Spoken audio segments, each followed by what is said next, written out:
Christmas அப்படின்னு உங்க மனசுல என்ன தோணுது ஃபாதர்? கிறிஸ்மஸ்ன்னு ஒன்று ஒரு சந்தோஷம், ஒரு மகிழ்ச்சி, ஒரு ஆனந்தம். அப்படிதான். அது ஒரு வித்தியாசமான ஃபீலிங். அது வார்த்தைகளில் சொல்ல முடியாது. மாட்டு தொழுவத்தில் போய் அவர் பிறக்கிறார். அது ஒரு எளிமையான பிறப்பு. கிறிஸ்துவனுடைய பிறப்பு அறிவிக்கப்படுது அப்படின்னு சொன்னால் கூட அதையும் மீறி இந்த வெளிப்படை கொண்டாட்டங்கள் ரொம்ப அதிகமாகிறது. ரெண்டாவது கமர்ஷியலாக இதை வச்சு ரொம்பவே பயன்படுத்தும். கடவுள் ஏன் மனிதனானார்? மனித நேயத்தை வலியுறுத்துவதற்காக தான் அவர் மனிதனாக பிறந்தார். இல்லை ஏன் பிறந்தார்? அதனால தான் நிறைய பேர் நைட் மாஸ்க் வருது. யாரும் பகலில் வரது விரும்புறது கிடையாது. ஏன்னா பகலில் அந்த லைட்ஸு, அந்த செட்டிங்ஸு, அந்த பியூட்டி, அந்த குளிர் இதெல்லாம் எக்ஸ்பீரியன்ஸ் பண்ண முடியாது. ஒவ்வொரு வீட்லையும் ஏன் ஃபாதர் ட்ரீயும் குடிலும் வைக்கணும்? இன்றைக்கு எங்கே பார்த்தாலும் ரத்த ஆறு ஓடிட்டு இருக்குது மதத்தின் பெயரால். மதத்தின் பெயரால் தான் அர்ஜென்ட்ஸ் ஆகிறாங்க. கடவுள் அப்படி ஆசைப்படவே இல்லை. அகையால் தான் ஏரோது அவங்கள வர வச்சு கேட்குறாரு, அரசர் பிறந்து இருக்கிறாரமே எங்கே எனக்குன்னு சொல்லி நானும் போய் பார்க்குறேன் அப்படின்னு சொல்லிட்டு. ஆனால் இவங்க என்ன செய்கிறாங்க? வால் நட்சத்திரம் காட்டின வழியில் போகிறாங்க, மாடடை குடியில் சந்திக்கிறாங்க.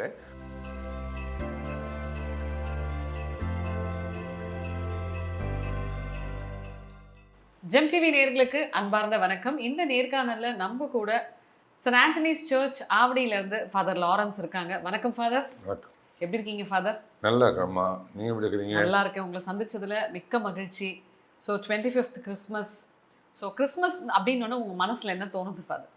கிறிஸ்மஸ்ன்னு ஒன்று ஒரு சந்தோஷம், ஒரு மகிழ்ச்சி, ஒரு ஆனந்தம். உலகம் பூரா இருக்கிற எல்லா மக்களும் ஜாதி மத வேறுபாடு இன்றி கொண்டாடுற ஒரு மகிழ்ச்சியான ஒரு திருவிழா. அப்படி தான். அது ஒரு வித்தியாசமான ஃபீலிங். அது வார்த்தைகளில் சொல்ல முடியாது. பல பேருக்கு ஹெல்ப் பண்ணுறது, பல பேருக்கு உதவி செய்கிறது, பல பேருக்கு தான தர்மங்கள் செய்கிறது. இது ஒரு கொடுக்குற விழா, பகிர்ந்து கொடுக்குற விழா. அந்த மாதிரி ஒரு மகிழ்ச்சியான ஃபீலிங். ஆக்சுவலாக இப்போ கிறிஸ்மஸ் அந்த காலத்தில் எப்படி ஃபாதர் செலிப்ரேட் பண்ணாங்க? அந்த காலத்தில் ரொம்ப சிம்பிளாக ஆண்டவர் 2000 வருஷத்துக்கு முன்னால் இந்த மண்ணில் பிறந்தார். அவர் மாடடை குடிலில் ஒரு சாதாரண எளிமையான ஒரு வடிவில் பிறந்தார். வானகத்தை துறந்து அடிமையின் வேடம் பூண்டு மனிதருக்கு நிகராக அவர் பிறந்தாருன்னு சொல்லி பைபிளில் நம்ம வாசிக்கிறோம். ஆகையால் அவர் மாளிகையில் பிறக்கலை, பெரிய கூட கோபுரத்தில் பிறக்கலை. இதுவரைக்கும் எந்த மனுஷருமே பிறக்காத ஒரு பரிதாபத்திற்குரிய நிலையில் மாடடை குடிலில் பிறந்தார். சத்திரத்தில் இடமில்லை. ஆகையால் யாரோ ஒருத்தர் இறக்கப்பட்டு கொடுத்த ஒரு சத்திரத்தில் போய், மாட்டு தொழுவத்தில் போய் அவர் பிறக்கிறார். அது ஒரு எளிமையான பிறப்பு. அந்த காலத்தில் அந்த எளிமையைத்தான் கொண்டாடினாங்க எல்லாருமே. அந்த எளிமை, அதாவது கடவுள் உலகத்தையே படைத்து ஆளுகின்ற கடவுள் தனக்கென்று ஒரு இடமில்லாமல் ஒரு மாடடை குடிலில் பிறந்ததுன்றது, கடவுள் மனிதனானார், நம்மிடையே குடிகொண்டார் அப்படின்ற அந்த கருத்தை பேஸ் பண்ணி கொண்டாடினாங்க. இதில் முக்கியமாக புனித பிரான்சிஸ் அசிசியார் தான் இந்த திருவிழாவை ஆரம்பித்தது. அன்னிலிருந்து அது மக்கள் மத்தியில் கொஞ்சம் கொஞ்சமாக வளர்ந்து ஒரு அருமையான ஒரு விழாவாக, இயேசுனுடைய பிறப்பை நினைவு கூறுகிற ஒரு விழாவாக, உலகத்திற்கெல்லாம் மகிழ்ச்சி கொடுக்கின்ற ஒரு விழாவாக கொண்டாடப்பட்டது. ஏன்னா இயேசு பிறந்த உடனே முதல்ல இடையர்களுக்கு காட்சி கொடுத்தார். ஆடு மேய்க்கிற ஏழை எளிய இடையர்களுக்கு காட்சி கொடுத்தார். அதுக்கு பிறகு கீழ்திசை ஞானிகளுக்கு காட்சி கொடுத்தார். அவங்கள தண்டனிட்டு தன்னுடைய பதவி, தன்னுடைய பட்டம், செங்கோல், ஆட்சி, கிரீடம் எல்லாத்தையும் மறந்து குழந்தையான இயேசுவை தங்களுடைய அரசராக ஏற்றுக்கொண்டு மண்டியிட்டு தண்டனிட்டு வணங்குறாங்க. ஆகையில் அவர்களுக்கு காட்சி கொடுக்குறார். ஆகையில் வானதூதர்கள் பாடிய பாட்டே, உன்னதங்களிலே இறைவனுக்கு மகிமை உண்டாகுக, உலகினிலே நல்மனம் படைத்தவர்களுக்கு அமைதியாகுக அப்படின்னு சொல்லிட்டு. ஆகையில் அந்த ஒரு விஷயத்தை வலியுறுத்தி சொல்கிற வகையில் தான் ஒரு எளிமையான முறையில் அது கொண்டாடப்படும். இப்போ எப்படி ஃபாதர் கொண்டாடுறாங்க? ஏன்னா அப்பத்திக்கும் இப்போத்திக்குமே நிறைய வித்தியாசங்கள் இருக்குது. ஸோ உங்களுக்கு அது எப்படி ஃபீல் ஆகுது? இப்போ நாங்கள் கோயிலையே இதை அடிக்கடி சொல்கிறோம். இன்றைக்கு வெளிநாட்டில் பார்த்தீங்கன்னு சொன்னால் ஒரு 2-3 மந்த்ஸுக்கு முன்னாலே இந்த திருவிழாவை ஆரம்பிச்சிடுறாங்க. இதில் பெரிய பக்தி, அந்த விசுவாசம், நம்பிக்கை அதெல்லாம் ஜாஸ்தி இருக்கிறது கிடையாது. மோர் ஆஃப் கமர்ஷியல், ஒரு பிஸ்னஸ், ஒரு வியாபாரம். ஆகிய இந்த கிறிஸ்மஸை வச்சு இன்றைக்கி நிறைய பேர் வியாபாரம் செய்யறதுக்கு ஆசைப்படுறாங்க. பேக்கரிக்காரங்க ஒரு விதத்தில் வியாபாரம் செய்கிறாங்க, கிறிஸ்மஸ் ட்ரீ விற்கிறவங்க வியாபாரம் செய்கிறாங்க, குடில்கள் ஜோடிக்கிறதுன்றது ஒரு வியாபாரம். எந்த ஒரு 5 ஸ்டார் ஹோட்டலுக்கு போனாலும் 25 அடி 100 அடி 50 அடி அப்படின்னு சொல்லிட்டு கிறிஸ்மஸ் ட்ரீ போடுறாங்க. எங்கே பார்த்தாலும் லைட்டு வெளிச்சம், இது ஒரு பெரிய செலப்ரேஷனாக இருக்குது.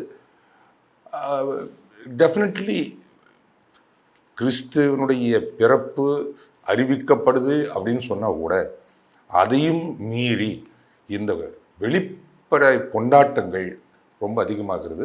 ரெண்டாவது கமர்ஷியலாக இதை வச்சு ரொம்பவே பயன்படுத்துகிறாங்க. இப்போ பார்த்தீங்கன்னா நாங்கள் கடந்து வந்த விஷயத்தா இருக்கட்டும், இல்லை நாங்கள் பார்க்குறதா இருக்கட்டும், எவ்வளோ புடவை வாங்கலாம், என்ன பலகாரம் செய்யலாம், கேக் எங்கே ஆர்டர் கொடுக்கலாம், எல்லாமே மோர் ஆஃப் பார்த்தீங்கன்னா இந்த ஒன்று கம்பேரிசன். பக்கத்து வீட்டில் இன்றைக்கி இது செய்கிறாங்க, என் சொந்தக்காரங்க வீட்டில் இது செய்கிறாங்க, ஸோ நம்ம அதை விட ஒரு படி மேலே செய்யணும் அப்படின்னு இந்த கம்பேரிசனில் போயிடுறாங்க. இல்லையா ஆடம்பரம், தாம்பீகம் அந்த மாதிரி போகிறாங்களே கண்டி. லவ் ஒன் அனதர், அதுக்கப்புறமேல்ட்டு ஃபர்கிவ், இன்னொன்று கிவிங், இந்த மாதிரியான விஷயத்தை நம்ம ஜீசஸ் சொல்லி கொடுத்ததை யாருமே கடைப்பிடிக்கிறது இல்லையா ஃபாதர்? யாருமே கடைப்பிடிக்கிறது இல்லைன்னு சொல்கிறதுக்கு இல்லை. சரி, எந்த ஒரு விஷயத்தை எடுத்தாலும் 100% நம்ம ரிசல்ட்ஸ் எதிர்பார்க்க முடியாது. ஆகையால் இது வியாபாரத்தனமான ஒரு போக்கு ஒரு பக்கத்தில் இருந்தாலும் கூட வருஷத்துக்கு ஒரு தடவை துணி எடுக்கிறாங்க. நிறைய பேருக்கு துணி எடுக்க வசதி கிடையாது. அட்லீஸ்ட்டு கிறிஸ்மஸுக்காக துணி எடுக்கணும், பிள்ளைங்களுக்கு நல்லதை எடுத்து கொடுக்கணும், அதுக்காகவும் விஷயத்தெல்லாம் வைக்கிறாங்க. ஸோ ஒரு சில பேர் அதை ஒரு அக்கேஷனாக பயன்படுத்திக்கிறாங்க. ஆகையில் அந்த எளிமையிலே வாழறவங்க, உண்மையான கிறிஸ்து பிறப்பை கொண்டாடுறவங்க இருக்க தான் செய்கிறாங்க. ஆகையில் தான் நாங்கள் கோயிலே அடிக்கடி என்ன சொல்கிறோம்னா, 2000 ஆண்டுகளுக்கு முன்னதாக மாடடை குடிலில் பிறந்த இயேசு இன்றைக்கு மனித குடில்களிலே பிறக்க ஆசைப்படுகிறார், இதய குடில்களிலே பிறக்க ஆசைப்படுகிறார், இல்ல குடில்களிலே பிறக்க ஆசைப்படுகிறார். மாட்டுக்கொடையில் அவர் பிறகு கிடையாது. இந்த கூடிலே மற்ற ஜோடனைகள் இதெல்லாம் ஒரு வெளி அடையாளம், அவ்வளவுதான். ஆகையால் இன்றைக்கு ஒரு சில பேர் உண்மையிலேயே இந்த அக்கேஷனை பயன்படுத்தி, நீங்கள் பார்த்தீங்கன்னா இப்போ எங்கள் சர்ச்சிலேருந்தே ஆயிரக்கணக்கான ஹெல்ப் பண்ணுறோம். பல பேர் நாங்கள் தேடி போகிறோம். அப்படின்னு சொன்னால் இயேசு நம்மை தேடி வந்தார், நாம் அடுத்தவரை தேடி போகிறோம். உதாரணமாக எங்களுடைய சர்ச்சில் ஒரு சின்ன கான்செப்ட், கிறிஸ்மஸ் அன்றைக்கு ஒரு வீடு ஒரு பொட்டலம் அப்படின்னு சொன்னால், நீங்கள் வீட்டில் சமைச்சு சாப்பிட்ற அந்த பிரியாணியோ சாப்பாடோ ஒரு பொட்டலமோ ஒரு 5 பொட்டலமோ நீங்கள் எடுத்துன்னு கோயிலில் கொடுக்கணும். நாங்கள் இதை என்ன செய்கிறோம்னு சொன்னால், எங்கள் யூத் பசங்க எல்லோரும் சேர்ந்து இந்த பொட்டலங்களை எடுத்துகிட்டு போய் railway station, bus stand, market place எல்லா இடத்துலையும் ஏழைகளை தேடி போய், எப்படி கடவுள் நம்மை தேடி வந்தாரோ அதேபோல் நாம் தேடி போய், நாங்கள் எங்கேருந்து வர்றோம்னு சொல்ல மாட்டோம், அவங்களுக்கு ஒரு பெட்ஷீட்டு, ஒரு புடவை, இந்த சாப்பாடு இதெல்லாம் கொடுத்துட்டு போயிட்டா வந்துடுவாங்க. ஸோ இந்த மாதிரி நல்ல காரியங்கள் நிறைய நடக்குது. அதே மாதிரி கிறிஸ்மஸ் கிஃப்ட் ஹேம்பர்ஸ் அப்படின்னு சொல்லி நிறைய ஏழ்மையான வீடுகளை சந்தித்து அவங்களுக்கு கொடுக்குறோம். முதியோர்களெல்லாம் கூட்டின்னு அவங்களுக்கு கோயிலில் சர்வீஸ் நடத்தி அதை கிறிஸ்மஸ் கொண்டாட்டம் அவங்களோட செய்கிறோம். இன்னும் பல பல நல்ல காரியங்கள் இந்த கிறிஸ்மஸ் சமயத்தில் நடக்குது. உலகம் பூராவுமே ஒரு எக்ஸ்ட்ரீமில் அந்த சைடு நடந்துட்டு இருந்தால் கூட இன்னொரு சைடில் இந்த மாதிரி பயங்கரமான நல்ல காரியங்கள் நடக்குது. அதுக்கு ஒரு நல்ல ஒரு வாய்ப்பாக அமையுது. முக்கியமாக கடவுள் ஏன் மனிதனானார்? மனித நேயத்தை வலியுறுத்துவதற்காக தான் அவர் மனிதனாக பிறந்தார், இல்லை ஏன் பிறந்தார்? ஆகையில் இன்றைக்கு இந்த கிறிஸ்மஸ் பெருவிழாவை யாருமே இது ஒரு கிறிஸ்தவர்கள் விழா அப்படின்னு பார்க்கறது கிடையாது. அதுக்கு மேலே போய் இது ஒரு மனித நேயத்தின் விழா, கடவுள் மண்ணில் இறங்கி வந்த விழா, அன்பு விழா. கிறிஸ்மஸ் என்னவே இது லவ், ஃபெஸ்டிவல் ஆஃப் லவ். இதுக்கு ஜாதி மத வித்தியாசங்கள் எல்லாம் கிடையாது, எல்லாரும் செய்கிறது. கடவுளை அன்பு செய், அயலான அன்பு செய். ஆண்டவர் சொன்ன 2 மிக முக்கியமான கட்டளைகள். அதை வலியுறுத்தி அடுத்தவங்களோட ஷேர் பண்ணிக்கணும், அடுத்தவங்களுடைய கஷ்டத்தில் பங்கேற்கணும், இருக்கிறத 4 பேருக்கு கொடுத்து உதவி செய்யணும், புண்ணியங்களை தேடிக்கணும் அப்படின்ற ஒரு மகிழ்ச்சியான செய்தியை சொல்கிறது தான் இந்த கிறிஸ்மஸ். ஷேரிங் இருக்குன்னு நினைக்கிறீங்களா ஃபாதர்? இப்போ எல்லாரும் பார்த்தீங்கன்னா இல்லாதவங்களுக்கு கொடுத்து ஹெல்ப் பண்ணணும், இனி கிறிஸ்மஸா நமக்கு தெரிஞ்ச கஷ்டப்படுறவங்களுக்கு ஒருத்தவங்களுக்கு சிக்கன் வாங்கி கொடுக்கலாம், இல்லை ஏதோ நம்மளால் முடிஞ்சது வாங்கி கொடுக்கலான்னு யாரும் செய்கிறதில்ல. அவங்கவுங்க வீட்டில் ஆக்கி செஞ்சு சாப்பாடெலாம் சாப்பிட்டு சட்டியை கழுவி வச்சிடுறாங்க. ஏன் இந்த மாதிரி இருக்காங்க? இல்லவே இல்லை, அது சரி கிடையாது. ஏன்னு சொன்னால் இன்றைக்கு மக்கள் மத்தியில் இந்த மாதிரி நல்ல எண்ணங்கள் நிறைய வந்துடுது. சூப்பர். நீங்கள் பார்க்குறீங்களா? பார்க்குறேன், கண்ணால் பார்க்குறேன். அதாவது இப்போ ஒரு பர்த்டே செலிப்ரேஷன் வந்ததுனாக்கா ஒரு சில பேர் 5 ஸ்டார் ஹோட்டலில் வச்சு கொண்டாடுவாங்க, இல்லை வேற எங்கேயாவது கொண்டாடுவாங்க, அவங்க சொந்தக்காரங்க ஃப்ரெண்ட்ஸு அப்படின்னு சொல்லி. இப்போ அந்த ஆட்டிடியூட் கொஞ்சம் கொஞ்சமாக மாறுது.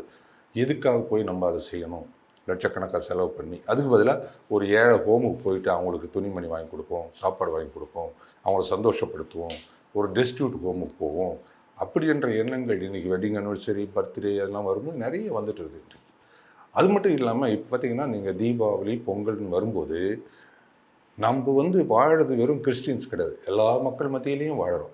ஆகையால் கிறிஸ்மஸ் இப்போ தீபாவளி பொங்கல்னு வரும்போது ஹிந்துஸு மற்றவங்க என்ன செய்கிறாங்க, சுற்றி இருக்கிற எல்லா வீடுகளுக்கும் பலகாரம் கொடுக்குறாங்க, அவங்களுடைய சந்தோஷத்தில் எல்லாரையும் பங்கேற்க வைக்கிறாங்க. இது ஏழை எளியவர்கள்ன்றது போக எல்லாம் ஜென்ரலாகவே. இப்போ ஃப்ளாட்ஸில் இருக்கிறாங்கன்னா 100 ஃப்ளாட்ஸ் இருக்குதுன்னு சொன்னால் அதில் 10 கிறிஸ்துவ குடும்பங்கள் இருக்குதுன்னா அந்த 10 கிறிஸ்துவ குடும்பங்கள் மீதி 90 குடும்பங்களுக்கு போயிட்டு தங்களுடைய அன்பை ஷேர் பண்ணுறாங்க. அதே மாதிரி ஹிந்துஸும் தீபாவளி வரும்போது பலகாரம் வந்து கொடுத்து செய்கிறாங்க. ஸோ இந்த மாதிரி விஷயங்கள் இன்றைக்கு பிரிந்து கிடக்கிற இந்த சமுதாயத்தை, பிளவுபட்டு கிடக்கிற இந்த சமுதாயத்தை அரசியல் தனமாக மதத்தை வைத்து வியாபாரம் செய்கிற இந்த சமுதாயத்தை கட்டி இணைக்கின்ற ஒரு விஷயங்களாகத்தான் இந்த விழாக்கள் இருக்குது. ஆகையால் அதே மாதிரி இன்றைக்கு கிறிஸ்டியன்ஸும் என்ன செய்கிறாங்க, முக்கியமாக அவங்க வீட்டை சுற்றி இருக்கிற மக்கள், ஏழையான மக்கள், மற்ற மக்கள் எல்லாருக்கும் போய் ஒரு கேக் கொடுத்து கிறிஸ்மஸ் குடிலை காட்டி ஸ்டாரை காட்டி அவங்களுக்கு எல்லாருக்கும் மகிழ்ச்சியை கொண்டு வராங்க. ஆகையால் எந்த ஒரு விஷயத்தை எடுத்தாலும் உங்களுக்கு நெகட்டிவ் சைடு இருக்க தான் செய்யும். பட் அந்த நெகட்டிவ்ஸ் எல்லாம் மறந்துட்டு பாசிட்டிவான பார்க்கும்போது அதில் நிறைய ஒரு சந்தோஷம் இருக்குது. ஆக்சுவலாக நைட் மாஸ்க் பற்றி என்ன ஃபாதர் நினைக்கிறீங்க? நிறைய பேர் நைட் மாஸ்க் தூங்கிடுறாங்க, இல்லை கிராண்டாக ட்ரெஸ் பண்ணிட்டு உட்காந்துட்டு இருக்காங்க. நைட் மாஸ்க் ஏன் போனால் அது எப்படி உருவாச்சு? ஆக்சுவலி இது சன் காட் ஃபெஸ்டிவலை தான் முதல்ல கொண்டாடினது. அதுக்கு பிறகு அப்படியே காலப்போக்கில் அது ஒரு பெரிய ஹிஸ்ட்ரி. இப்போ நான் அதெல்லாம் சொல்கிறதுக்கு வரல. நைட் மாஸ் இயேசுநாதர் 12 o'clock தான் பிறந்தார் அப்படின்ற ஒரு கான்செப்ட் மக்கள் மத்தியில். ஆகையால் தான் எல்லாருமே அந்த நைட் மாஸுக்கு போகிறது. இந்த நைட் மாஸ்ன்றது அந்த கரெக்டாக 24th நைட் 12 மணிக்கு இயேசு பிறக்கிறார் அப்படின்றது மனசில் ஆழமாக ஊறி போன ஒரு விஷயம். இந்த நைட் மாஸ்ன்றது ஒரு வித்தியாசமான ஒரு இது. இந்த டிசம்பர் மாதம் ஒரு பனிக்காலம், ஒரு குளிர்காலம். வெளிநாட்டில் எல்லாமே பனி குளிர் இதில் தான் கிறிஸ்மஸே கொண்டாடப்படுது. இயேசுநாதர் பிறந்தது அந்த குளிர்காலத்தில். ஆகிய இதையெல்லாம் நினைவுபடுத்தி தான் நைட்டில் போகிறாங்க. எப்பவுமே டே டைமில் போகிறவங்களுக்கு இப்போ ஈஸ்டர்ன்றது வெயில் காலத்தில் வருது, குளிர்காலத்தில் வர ஒரே ஃபெஸ்டிவல் இந்த கிறிஸ்மஸ் தான். ஆகிய அந்த கிறிஸ்மஸ்ஸு, ப்ளூ கலர் லைட்ஸு, அந்த டெக்கரேஷன்ஸு, அந்த குடில், அதனுடைய சாலம்னிட்டி, அந்த பூசை, அது எல்லாமே மக்களுக்கு மனசில் ஊறி போன ஒரு சென்டிமெண்டல் விஷயங்கள். அதனால தான் நிறைய பேர் நைட் மாஸ்க் வருது. யாரும் பகலில் வரதுக்கு விரும்புறது கிடையாது. ஏன்னா பகலில் அந்த லைட்ஸு, அந்த செட்டிங்ஸு, அந்த பியூட்டி, அந்த குளிர் இதெல்லாம் எக்ஸ்பீரியன்ஸ் பண்ண முடியாது. வேற நைட்டில் தான் அதை எக்ஸ்பீரியன்ஸ் பண்ண முடியும். ரெண்டாவது நைட்டில் தான் சர்ச்சஸ்லேயும் அது ரொம்ப சீரியஸாக எடுத்து செய்வோம். கேரல்ஸு, 1 மணி நேரம் கேரல்ஸ் ப்ரிப்பரேஷன் அதெல்லாம் இருக்குது. இந்த தூங்குறாங்க சொல்கிறதெல்லாம் பகலில் கூட தான் தூங்குறாங்க, நைட்டில் மட்டும்தான் தூங்குறாங்க. ஒரு சில பேர் கோயிலுக்கு வரதே தூங்குறதுக்கு தான் வராங்க. சப்போஸ் சாமியார் வைக்கிற பிரசங்கம் சரியில்லைனா தூங்கிடுவாங்க, பாட்டு சரியில்லைன்னா தூங்கிடுவாங்க, ரெண்டாவது ரொம்ப லாங்காக இருக்குது அப்படின்னு சொன்னால் தூங்கிடுவாங்க. இது அகெயின் இது ரொம்ப ரேர். இப்போ எங்கள் கோயிலில் பார்த்தீங்கன்னா நாங்கள் தூங்கவே வைக்க மாட்டோம். ஏன் நான் தூங்க வைக்க மாட்டேன்னு சொன்னாக்க, இப்போ இந்த ரீடிங்ஸ் வருது, இது எல்லாத்தையும் என்ன பண்ணுவோன்னு சொன்னால் எல்இடி ஸ்க்ரீனில் போட்டுவிடுவோம் விஷுவல்ஸாக. ஸோ இப்போ விஷுவல்ஸாக போடும்போது சின்ன பசங்க கூட கம்பல்சரியாக தூங்க மாட்டாங்க. ஏன்னா எல்லாருடைய அட்டென்ஷன் அங்கே இருக்குது. ஆகையால் இன்றைக்கு காலத்துக்கு ஏற்ற மாதிரி நம்முடைய வழிபாடுகள், செலிப்ரேஷன்ஸை மாற்றிக்கணும். ஸோ அது நம்முடைய கெட்டிக்காரத்தனத்தை பொறுத்து இருக்குது, நம்ம எப்படி அதை செயல்படுத்துகிறோம் அப்படின்றத பொறுத்து. ஒவ்வொரு வீட்லேயும் ஏன் ஃபாதர் ட்ரீயும் குடிலும் வைக்கணும்? அது இந்த ரிமெம்பரன்ஸ் தானே. எல்லா வீட்லேயும் நாங்கள் என்ன சொல்கிறோன்னு சொன்னால் இதால் ஒரு கைண்ட் ஆஃப் எவாஞ்சலைசேஷனு கூட.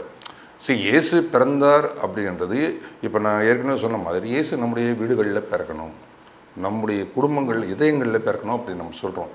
ஆக இந்த 2000 ஆண்டுகளுக்கு முன்னதாக நடந்த அந்த ஒரு சிம்பலிசம், அதை நம்ம கொண்டு நம்ம வீட்டுங்களில் நடைமுறைப்படுத்த பார்க்குறோம். இது அகைன் பார்த்திங்கன்னா வீட்டுங்களில் ரொம்ப சந்தோஷமான விஷயம் எது, ஹஸ்பண்டு, ஒய்ஃபு, சில்ட்ரன் எல்லோரும் சேர்ந்து சின்ன சின்ன விஷயங்கள் எடுத்து அந்த குடியில் செஞ்சு ஒவ்வொருத்தரும் தங்களுடைய திறமைகளை வெளிப்படுத்தி, ஏழ்மையானவங்க அவங்களுக்கு ஏற்ற மாதிரி, வசதியானவங்க அவங்களுக்கு ஏற்ற மாதிரி அந்த குடும்பத்தில் ஒரு பெரிய ஒற்றுமையை கொண்டு வரத்துக்கு, ஒரு அன்பு கொண்டு வரத்துக்கு நல்லா வசதியாக இருக்குது. அதே மாதிரி பக்கத்து வீடுகளில் இருக்கிறவங்களாம் வந்து பார்ப்பாங்க அதை, அந்த குடில் ஜோடிச்சிருக்கிறது இவங்க எக்ஸ்பிளைன் பண்ணுவாங்க அவங்களுக்கு. So it's also kind of evangelisation. ஸோ அந்த மாதிரி நோக்கத்துக்காக தான் எல்லாருமே வீட்டில் வைக்கிறது. ஒவ்வொரு தனி நபரும் என்ன மாதிரியான ரெசல்யூஷன் இந்த கிறிஸ்மஸ்க்கு எடுத்தால் சூப்பராக இருக்கும்னு நினைக்கிறீங்க?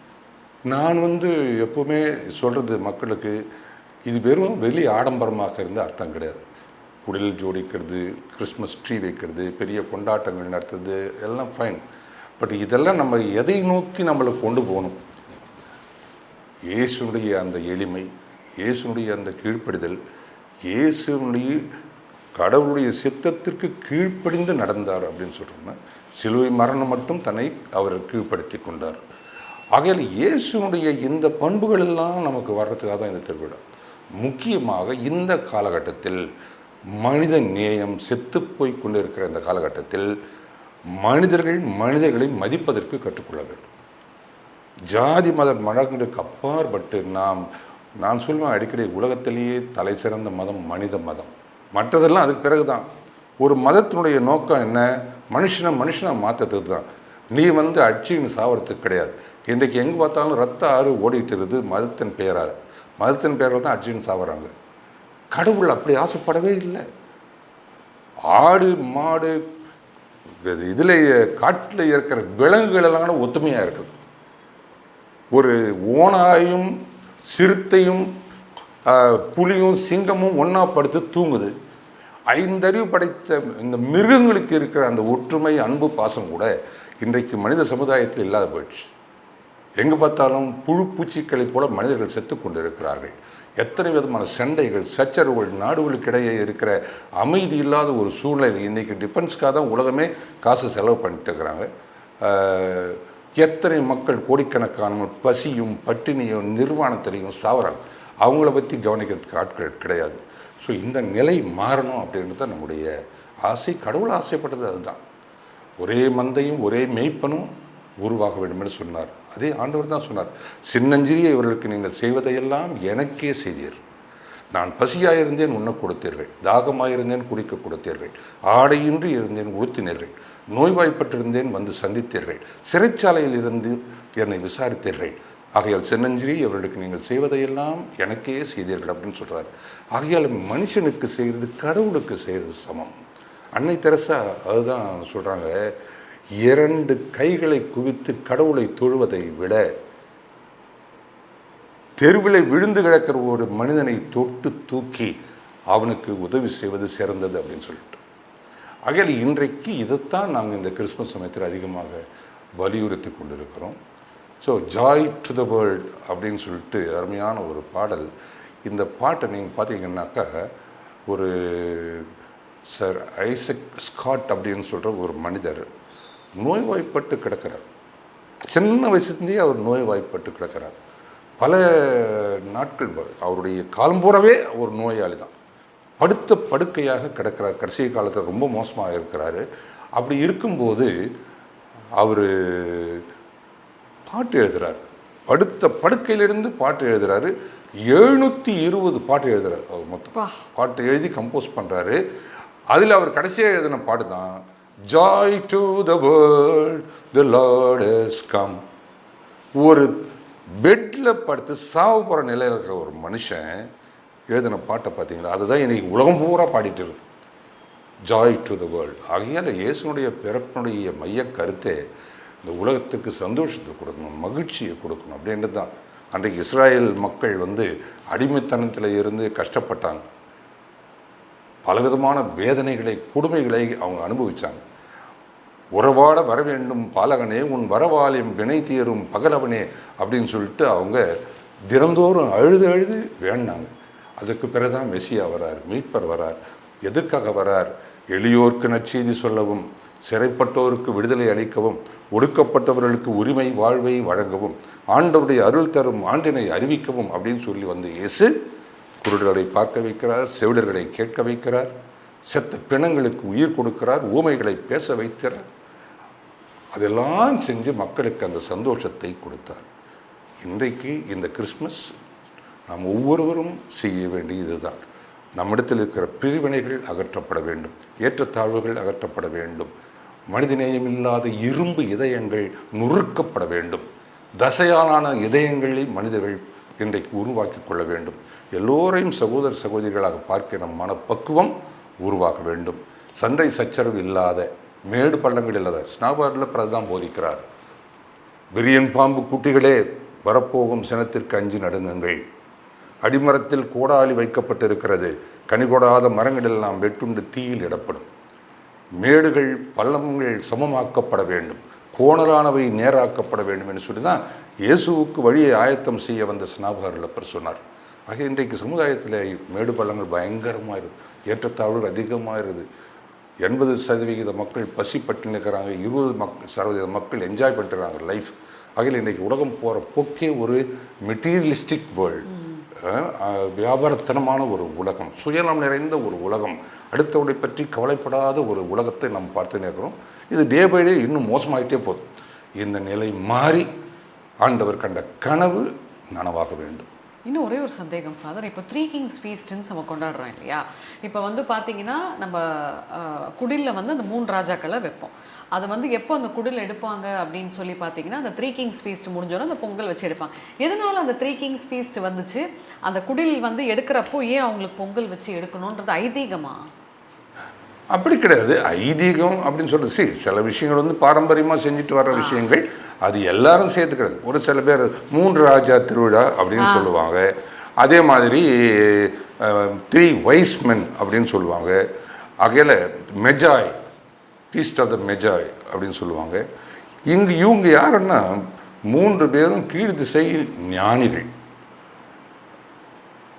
இயேசு பிறந்திருக்கிறார் பெத்லகேம்லேன்னு கேள்விப்பட்டு அவங்க என்ன செய்கிறாங்க, இயேசுநாதரை பார்க்க வர்றாங்க.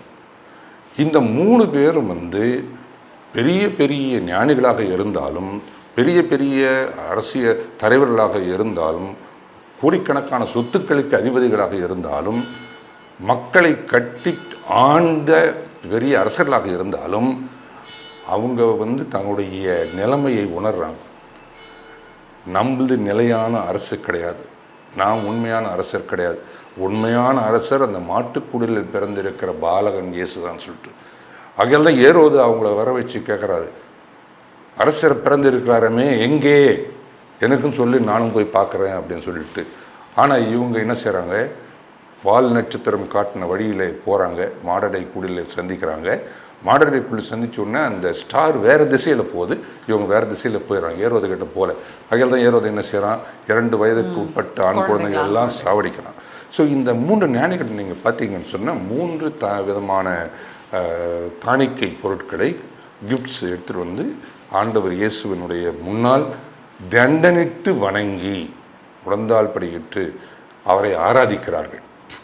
யார் பாருங்கள், சிம்மாசனத்தில் வீட்டு இருக்க வேண்டிய, செங்கோல் ஏந்தி இருக்க வேண்டிய மாபெரும் அரசர்கள் இந்த மாட்டுக்குடிலில் பிறந்து கிடக்கிற அந்த பரிதாபத்திற்குரிய குழந்தையின் முன்னால் மண்டி ஓட்டு முட்டு போட்டு ஆராதிக்கிறார்கள். இது எதை காட்டுது அப்படின்னு சொன்னாக்கா, அது கடவுள் அவ்வளோ எளிமையான ஒரு சூழ்நிலையில் பிறந்திருக்கிறாரு. ஆனாலும் கூட அவர்தான் உலகத்துக்கே அரசர்.